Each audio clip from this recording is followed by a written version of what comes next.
Πάμε σε ένα ακόμα θέμα που σας απασχολεί πάρα πολύ. Αυτό έχει να κάνει με το avance, αλλιώς προανάφλεξη, τι σημαίνει πυράκι, τι είναι misfire, τι είναι κακή καύση, πώς προκαλείται. Έχουμε τον Άκη πάλι εδώ πέρα, ο οποίος είναι πολύ γνώστης του αντικειμένου. Πες μας ρε Άκη, κάνε μια εισαγωγή τι είναι το avance. Ας ξεκινήσουμε με ένα ακόμη θέμα, το οποίο βασανίζει πάρα πολύ κόσμο. Κάποιοι γνωρίζουν, κάποιοι ενδεχομένως δεν γνωρίζουν και κάποιοι δυστυχώς γνωρίζουν ημιτελώς. Πάμε όμως να αναπτύξουμε τι είναι αυτό το θέμα, ποια είναι τα προβλήματα που δημιουργεί και ποια είναι τα ωφέλη στο πρόγραμμα του αυτοκινήτου. Να πούμε τι είναι το avance με πολύ απλά λόγια, μην μπλέκουμε μάλλον νεκρό σημείο, γωνία καύσης κτλ. Γωνία σπινθυρισμού μάλλον. Ένας βενζινοκινητήρας χρειάζεται σπινθυρισμό για να καεί το καύσιμο, σπινθήρα, γι' αυτό βάζουμε και τα μπουζί. Ανάλογα σε ποιον χρόνο θα σπινθυρίσει το μπουζί, έχουμε ανάλογα αποτελέσματα. Μπορεί να έχει αρκετή προανάφλεξη για χύψη λόγους όταν το πάμε σε πορεία, λιγότερη προανάφλεξη όταν το πατάμε στο τερμαγκάζι. Πολύ χοντρικά και μπακάλικα προανάφλεξη έχουμε για να προλάβει να καεί το καύσιμο. Γιατί αλλιώς δεν προλαβαίνει. Άμα έχει φτάσει το πιστόνι μέχρι πάνω και σπινθυρίσει εκείνη την ώρα το μπουζί, δεν θα προλάβει να καεί το καύσιμο που έχουμε βάλει μέσα. Οπότε υπάρχει το λεγόμενο avance. Εμείς πάλι, όπως και στο καύσιμο που είπαμε την πρώτη φορά, στα σύγχρονα αυτοκίνητα έχουμε ένα στόχο για το avance. Μπορεί να ζητάμε 15 μοίρες, 16 μοίρες, 20 μοίρες. Έχει να κάνει με το άμα είναι ατμοσφαιρικό ή όχι βέβαια το αυτοκίνητο. Αναλόγως, αν μπορεί να κάψει σωστά, αν μπορεί να διατηρήσει προβλημάτιση αυτή την κάψη, δημιουργεί πυράκια ή όχι. Αυτό βέβαια παίζουν ρόλο πάρα πολλά πράγματα, όπως είναι το καύσιμο, άμα έχουμε καλά μπουζί προφανώς, άμα είναι πολύ πιεσμένο το αυτοκίνητο από πλευράς πίεσης και τα λοιπά τουρμπίνας. Παίζουν πάρα πολλά, θερμοκρασίες καυσαερίων παίζουν πάρα πολλά ρόλο. Εμείς τώρα θα μιλήσουμε για ένα εργοστασιακό τελείως αυτοκίνητο, το οποίο είναι απρογραμμάτιστο, να ξεκινήσουμε από εκεί για το πώς πρέπει να δουλεύει και πώς όχι. Υπάρχουν κάποιες δικλείδες ασφαλείας, ας πούμε, Άκη, στους εγκεφάλους, στους εργοστασιακούς, οι οποίοι τι κάνουν. Έχουμε τους knock sensors τους λεγόμενους, όπου είναι αισθητήρες κρούσης ονομάζονται στα ελληνικά, οι οποίοι αντιλαμβανόμενοι κάποιους θορύβους οι οποίοι δημιουργούνται μέσα στον κινητήρα από το καύσιμο το οποίο αναφλέγεται σε λανθασμένο χρόνο από αυτό που πρέπει, δίνουν το αντίστοιχο σήμα στον εγκέφαλο, του λένε ότι κάτι δεν δουλεύει σωστά, οπότε ο εγκέφαλος αντίστοιχα κόβει προκειμένου να μην δημιουργήσουμε κάποια βλάβη περαιτέρω στο αυτοκίνητο. Από εκεί και έπειτα, αυτοί οι αισθητήρες πολλές φορές αντιλαμβάνονται και θορύβους, οι οποίοι δημιουργούνται από επιμέρους εξαρτήματα κυρίως σε βελτιωμένα αυτοκίνητα και έτσι έχουμε ως αποτέλεσμα ο εγκέφαλος να κόβει avance, ενώ στην ουσία δεν θα έπρεπε να κόψει. Στην ουσία, για να εξηγήσουμε στο κοινό, εμείς θέλουμε ένα στόχο avance για να γίνεται σωστή καύση, όπως είπαμε. Άμα για κάποιο λόγο ακούει θόρυβο, ο knock sensor είναι όπως το λέει η λέξη. Knock, ακούει θόρυβο. Άμα ακούει μέσα προανάφλεξη, άμα από κακή βενζίνη, κακό μπουζί, για χύψη λόγους τώρα, μην αναλύσουμε, δεν γίνεται το σωστή καύση, αρχίζει ο εγκέφαλος, αντιλαμβάνεται τον θόρυβο μέσα από συχνότητα και κόβει στην κυριολεξία το avance, κόβει από το αυτοκίνητο απόδοση, το κόβει για να το προστατέψει. Τώρα σε κάποια βελτιωμένα αυτοκίνητα, και όχι μόνο, ακόμα και όταν έχουν πρόβλημα εκεί, π.χ. στο βολάν, όταν ακούγονται θόρυβοι, ακόμα και στο Orlando είναι λίγο θορυβώδες το αυτοκίνητο, από βάση μηχανής, μπορεί να από βολάν, από οτιδήποτε, ακούγονται θόρυβοι που τον μπερδεύουν. Νομίζει το αυτοκίνητο έχει πρόβλημα, αλλά δεν έχει κανένα πρόβλημα. Απλά δεν μπορεί να αντιληφθεί ότι ο θόρυβος είναι από έξω και ότι δεν είναι από την κεφαλή του κινητήρα και αρχίζει και το κόβει. Θα δώσουμε εδώ πέρα κάποια παραδείγματα πάλι για να καταλάβει ο κόσμος, γιατί έχουμε συνηθίσει καλύτερα να τα βλέπουμε οπτικά. Έχουμε συνηθίσει να μιλάμε επί του θεωρητικού και όχι επί του πρακτέου. Ακριβώς. Το οποίο θα γίνει και αυτό σε μελλοντικά βίντεο. Εδώ πέρα έχουμε ένα παράδειγμα ενός χάρτη avance. Τώρα υπάρχουν πάρα πολλοί. Αυτό το αμάξι έχει μεταβλητό, είναι TFSI. Βλέπουμε στη δεύτερη φάση του μεταβλητού το avance. Όπως βλέπουμε στο τέρμα γκάζ, θα πάμε στην τελευταία στήλη, ακολουθεί βάση φορτίου αυτές εδώ πέρα τις τιμές. Δηλαδή πρέπει μέχρι τον κόφτη να έχει 17 μοίρες, 17 και κάτι. Τώρα τι γίνεται, πατάμε τερμαγκάζι, προσπαθεί να ακολουθήσει τις τιμές που βλέπουμε και είναι ανωδικές. Θα εξηγήσουμε και μελλοντικά άμα σας ενδιαφέρει γιατί γίνεται αυτό εδώ πέρα, γιατί όσο ανεβαίνουν οι στροφές πρέπει να ανεβαίνει το avance. Ξεκινάει από 9 μοίρες 3.000 στροφές και μέχρι τον κόφτη έχει φτάσει 17.250. Άμα πάμε στο log του αυτοκινήτου, βλέπουμε από εδώ πέρα είναι το πάτωμα.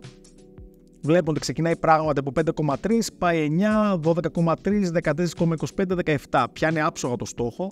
Βέβαια, να κατανοήσουμε ότι εδώ πέρα έχει και ένα timestamp, δηλαδή βλέπουμε εδώ πέρα αριστερά ότι δεν μπορεί να καταγράφει τόσο γρήγορα. Έχει ακολουθήσει άψογα το χάρτη, απλά δεν μπορεί το διαγνωστικό να καταγράφει τόσες πολλές τιμές στο συγκεκριμένο αυτοκίνητο.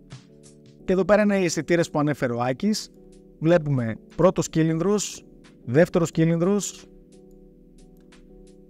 τρίτος και τέταρτος.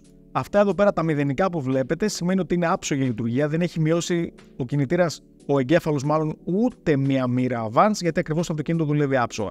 Και αν πάμε πιο δίπλα, βλέπουμε ότι πράγματι ο λάμδα του είναι σωστός, ότι το αμάξι είναι πλούσιο όπως πρέπει, έχει κρατήσει την πίεση που πρέπει, η αντιλία καυσίμου δεν έχει πέσει καθόλου. Κοινώς είναι πάρα πολύ ιδανικές συνθήκες, πάρα πολύ καλές και κράτησε το στόχο avance.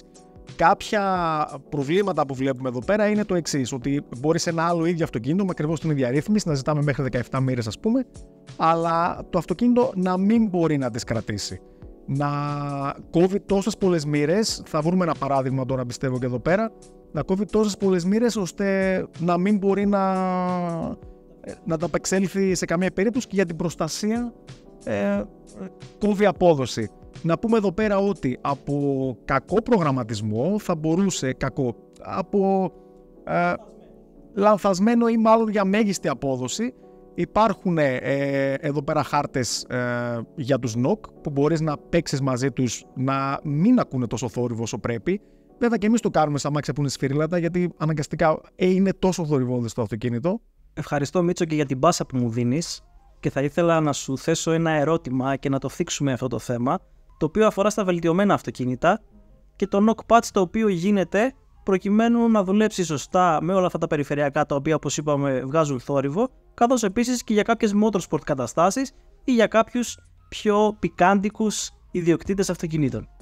Ναι, προφανώς σε ένα βελτιωμένο αυτοκίνητο κάποια όρια τα ανεβάζουμε. Ανεβάζουμε και κάποια όρια threshold πίεσης όπως και στους knock. Και τι σημαίνει αυτό? Ότι ακριβώς επειδή ένα σφυρίλατο μοτέρ θα έχει πιο πολύ θόρυβο από ένα εργοστασιακό και από τα εσωτερικά του, και άμα έχει φτιαγμένη κεφαλή και βελτιωμένα ελαττήρια βαλβίδων, και άμα έχει ας πούμε προφανώς πιο σκληρές κόντρες και στο σασμάν και στη μηχανή, θα είναι αρκετά θορυβώδη. Σε κάποιο βολάν με δίσκο τετράφτερο ας πούμε συμπλέκτη, βλέπουμε έχει πάρα πολύ θόρυβο από το ρελαντί.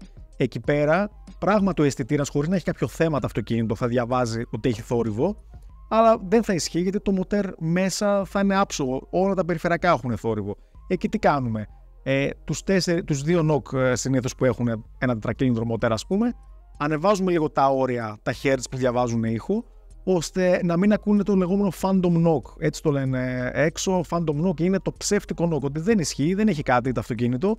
Απλά είναι τόσο θορυβώδες σαν σύνολο, το οποίο κάνει κάποια knock τα οποία νομίζω ότι έχει knock τα οποία δεν υπάρχουν. Εκεί πέρα να πω ότι θέλουμε κανονικά ακουστικά να βάλουμε, να δούμε ότι πράγματι δεν έχει για μια ρύθμιση. Να πάρουμε ένα-δυο πατήματα έτσι και αφού δούμε ότι όλα είναι ok, προσαρμόζουμε το όριο του knock ας πούμε εκεί πέρα. Βλέπουμε δηλαδή με ένα external device, να το πούμε πολύ πιο χοντρικά και πολύ πιο μπακάλικα, εάν πραγματικά αυτός ο θόρυβος είναι ψεύτικος, προκειμένου να συνθέσουμε το πρόγραμμα με τα νέα μας δεδομένα. Δεν θέλουμε ειδικά σε ένα αμάξι το οποίο είναι είτε για κόντρες είτε είναι βελτιωμένο να κόβει ο knock χωρίς λόγο. Θέλουμε να είναι ασφαλές, δεν τους καταργούμε τελείως όπως το έχουμε δει και αυτό να γίνεται, να διαβάζουν, αλλά όταν υπάρχει πράγματι knock. Μπορείς Μίτσο να μας δώσεις ένα παράδειγμα από ένα αυτοκίνητο στο οποίο βλέπουμε στα logs ότι ενδεχομένως έχει πυράκια τα οποία δεν είναι πραγματικά? Λοιπόν, εδώ πέρα θα δούμε ένα χάρτη Avance πάλι σε ένα βελτιωμένο αυτοκίνητο, το οποίο βλέπουμε κρατάει μέχρι 21 μοίρες πλέον, γιατί είναι βελτιωμένο όπως είπαμε. Ας το καθαρίσουμε έτσι θα φαίνεται καλύτερα. Άμα πάμε όμως στα logs του, θα δούμε ότι έχει κρατήσει μέχρι 18 μοίρες, δηλαδή μόνιμα είναι αρκετές μοίρες κάτω. Και αυτό γιατί σε όλο το πάτημα έχουμε καταγράψει και στους 4 κυλίνδρους πυράκια, το οποίο όμως δεν είναι πραγματικά, είναι τα λεγόμενα phantom knock. Το συγκεκριμένο βαρούσε από πριν ξεκινήσει το πάτημα, νόμιζε ότι είχε επιστροφές, πυράκια, ακριβώς γιατί ήταν πάρα πολύ θορυβώδες. Εδώ πέρα τι κάνουμε? Ό,τι είπαμε πριν. Από τη στιγμή που είναι βελτιωμένο, βλέπουμε ότι δεν είναι πραγματικό το πυράκι και φαίνεται από τις τιμές δεν γίνεται και οι 4 κυλίνδροι να έχουν 9 που βλέπω εδώ πέρα, δηλαδή να έχουν τάση να κόψουν πάρα πολύ. Μειώνουμε μάλλον το θόρυβο του knock, μειώνουμε αρκετά χαμηλομεσαία και ψηλά το φάσμα που διαβάζει, ώστε να λειτουργεί έτσι όπως το θέλουμε, όχι να μας κόβει χωρίς λόγο. Γιατί αυτό το αυτοκίνητο θα πήγαινε κομμένα αλλιώς άμα το αφήναμε εργοστασιακό. Έχουμε τη δυνατότητα από τους 2, 3, 4 νοκ ανάλογα τους κυλίνδρους να φέρουμε λίγο τα hertz εκεί πέρα, ώστε να μπορεί το αυτοκίνητο να δουλεύει καλά, να μην κόβει χωρίς λόγο, αλλά να μην το καταργήσουμε και τελείως ώστε να πάθει ζημιά. Και θα πρέπει να διευκρινίσουμε κάτι σε αυτό το σημείο, Ναι. το οποίο αξίζει ο κόσμος να το γνωρίζει, ότι αυτό δεν είναι κάτι το οποίο προτείνεται από τους προγραμματιστές. Αυτό συνήθως χρησιμοποιείται σε κάποιες καταστάσεις όπως είναι το motorsport και λοιπά, για πίστα και όχι για δρόμο. Δεν το συζητάω. Κομμένα νοκ ή τελείως κατηργημένα έχουμε κάνει και εμείς μόνο σε περιπτώσεις dragster και σε πολύ ιδιαίτερες περιπτώσεις που το ζήτησε πελάτης. Πολύ καλό είναι να δουλεύουν όλα και όχι μόνο τα νοκ, να δουλεύουν όλες οι δικλείδες ασφαλείας που το αυτοκίνητο έχει, ώστε να μην παθαίνουμε ζημιές. Απλά στα motorsport πρέπει να τα προσαρμόσουμε μέχρι να στιγμή, γιατί κάποια φτάνουν και 300% σε άλογα πάνω από το εργοστασιακό. Οπότε δεν γίνεται. Πρέπει να τα προσαρμόσουμε λίγο με τα νέα δεδομένα. Ευχαριστώ και εγώ. Μίτσο, όμως, να μην ξεχάσουμε να διαχωρίσουμε και τους όρους μεταξύ knock και misfire, έτσι. Misfire, ναι, διακοπή καύσης δηλαδή. Αυτό τι σημαίνει? Ότι πάλι μάλλον πολύ πυράκι μπορεί να επιφέρει misfire, αλλά misfire σημαίνει ότι δεν γίνεται καθόλου καύση εκείνη τη στιγμή. Δηλαδή έχουμε το πυράκι το οποίο είναι κακή καύση, δηλαδή εκείνη την ώρα έχουμε προανάφλεξη, οπότε δημιουργεί και ακούγεται και αυτός ο σπινθυρισμός, αυτό το τακ. Έχουμε και το misfire, το οποίο κατά κύριο λόγο σημαίνει ότι δεν γίνεται καύση. Misfire σημαίνει ότι δεν έχει γίνει καθόλου καύση. Είτε δεν μπορεί να τα απεξέλθει ο πολλαπλασιαστής, το πιο συνηθισμένο, είτε το μπουζί είναι φαγωμένο, μετά και για άλλους λόγους. Πλέον, ειδικά στα άμεσους ψεκάσμους, μπορεί να φταίει κάποιο μπέκ, κάτι, δηλαδή σημαίνει ότι εκείνη τη στιγμή τρικυλινδρίζει το αυτοκίνητο στην κυριολεξία. Δεν έχει καμία σχέση με νοκ, με πυράκι και στα logs δεν μπορείς να το καταλάβεις. Γιατί, μάλλον το καταλαβαίνεις, αλλά δεν μπορείς να το καταλάβεις μέσα από το κανάλι, από τα πυράκια. Το καταλαβαίνεις έμεσα με λίγα λόγια. Το καταλαβαίνεις έμεσα. Στην ουσία μετράει διαφορά στροφών, έτσι το καταλαβαίνουν. Δεν υπάρχει αισθητήρας για misfire, ούτε διαβάζουν μέσα από τα νοκ όπως νομίζουν και λένε κάποιοι. Βλέπουν στην ουσία, γιατί ο κινητήρας ξέρει ένα 432 πώς γίνεται η καύση. Αν υπάρχει διαφορά στροφών από κύλινδρο σε κύλινδρο, σημαίνει ότι έχει γίνει κάποιο miss. Άμα πάμε και δούμε λίγο και εδώ πέρα, έχουμε ένα λογκάρισμα πάλι από Volkswagen. Είναι στο RLAD, 700 στροφές βλέπουμε εδώ πέρα, μέχρι 760. Συνολικά έχει καταγράψει μέχρι 21-22 misfire. Και άμα πάμε επιμέρους σε κύλινδρο, ο πρώτος βλέπουμε δεν έχει καθόλου, ο δεύτερος δεν έχει καθόλου, ο τρίτος κάνει κάποια, θα εξηγήσουμε γιατί, και ο τέταρτος έχει φτάσει μέχρι τα 21 misfire στο RLAD σταματημένο. Εδώ σίγουρα έχουμε ένα θέμα στον τέταρτο κύλινδρο, προφανώς δεν προχωράμε σε προγραμματισμό. Ο τρίτος κάνει γιατί ακριβώς είναι πολυλειτουργικό ο τέταρτος. Όταν ένας κύλινδρος ζορίζεται λίγο να κάνει καύση, παρασύρει και το δίπλα, τρέμει όλο το μοτέρ. Οπότε, misfire σημαίνει τρέμουλο, δεν μπορεί να γίνει καύση εκείνη την ώρα και έχουμε διακοπή καύσης. Το νοκ, το πυράκι, είναι κακή καύση. Δεν έχουν σχέση τώρα με τ' άλλο.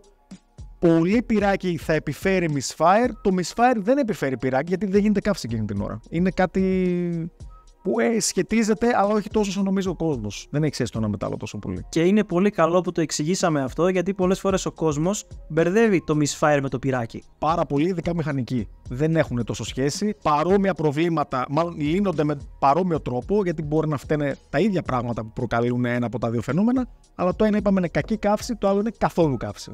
Αυτή είναι η διαφορά. Οπότε νομίζω ότι θίξαμε επαρκώς και αυτό το θέμα. Ευχαριστούμε πάρα πολύ για την παρουσίαση.